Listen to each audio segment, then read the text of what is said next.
In Brooklyn, there's an unremarkable street that most folks pass without a second glance. The pavement's cracked, the streetlights flicker, and the only thing seemingly moving with any purpose is the wind, carrying falling leaves, bits of paper, and the occasional lost hat. Most days, the street's empty, except for the man who sweeps it.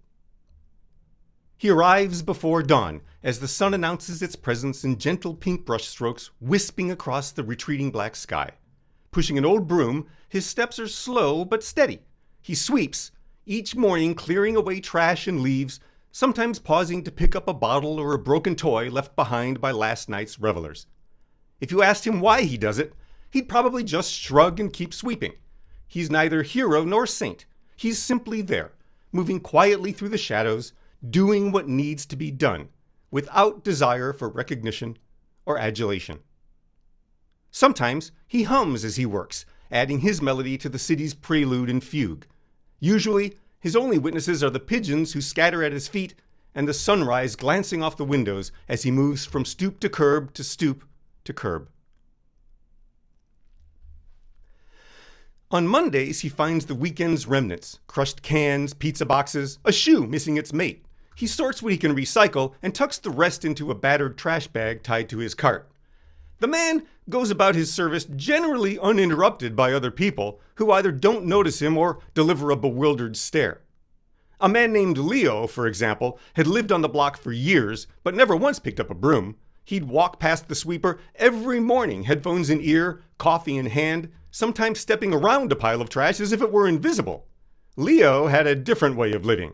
He was quick with a joke and even quicker with a shortcut. He liked things easy, so if a mess wasn't his, he let someone else deal with its cleanup.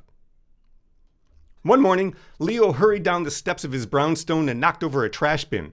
Cans and bottles rattled into the street, wrappers fluttered away, and Leo kept walking, glancing back only once.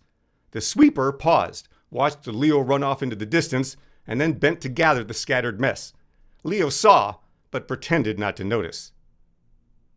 Later that week, the wind caught a stack of flyers Leo'd left unsecured on his stoop, scattering them down the street. He cursed the wind, blamed the city, and stomped inside. At sunrise, the sweeper returned as usual, picking up each flyer, smoothing them out, and then stacking them neatly on Leo's steps, securing them with a brick. One day, Leo caught sight of the sweeper clearing the storm drain during a heavy rain. Cars rolled by, splashing him, but he didn't flinch. Leo watched from his window, coffee cooling in his hand. He thought about the flyers, the trash cans, the wrappers and junk he'd left behind. Leo wondered, why bother? Nobody's watching. Winter came, and with it, snow. The sweeper man shoveled paths so people could walk safely. A city official came by, clipboard in hand, and asked, "Who told you to do this?" The man smiled and said, "Nobody." The official frowned, confused. "Why do you do it?" The man shrugged. "It needs doing." The official left, shaking his head, and the man kept sweeping. Another time, Leo watched as the sweeper salted an icy patch by the corner so the senior woman from 2B could walk without slipping. Leo remembered her fall last year, the ambulance lights, and the neighbors gathered. He watched the sweeper's slow work, the careful way he moved, the way he never rushed. One morning, as the city still slept, Leo walked home, his head full of worries. He saw the sweeper sitting beside a teenager on the curb, sharing quiet company. No advice was offered, no judgment was made, just presence. The teenager cried, then laughed, then stood up and walked home, obviously lighter. Leo hesitated, then crossed the street and sat beside the sweeper. They too sat in silence. The street was empty, lights flickering, reflecting in the in-between time of early morning dew. After a while, Leo spoke softly. "Why do you do it? All this sweeping, the cleaning, in horrible weather." The man looked at Leo, eyes kind but tired. "If I don't, who will?" Leo thought about that. He remembered every shortcut, every mess he'd left, every time he'd walked past garbage instead of stopping to clean it up. He looked at the broom, at the clean street, at the quiet care that had changed the block. Months passed, and the street began to change. The cracks didn't disappear, but the trash was gone. People started to notice and contribute. A woman planted flowers in a patch of dirt near the curb. Someone else painted over a poor attempt at graffiti that had lingered for years. Kids played games in the clean space, their laughter echoing down the block. Spring came.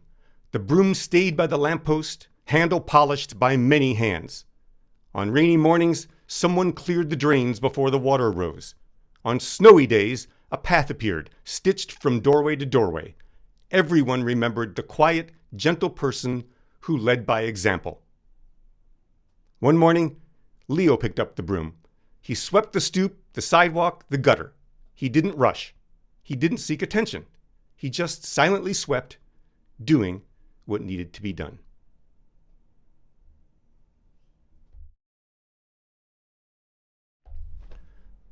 Our parable's question is, what have we learned from those in our lives who model quiet responsibility?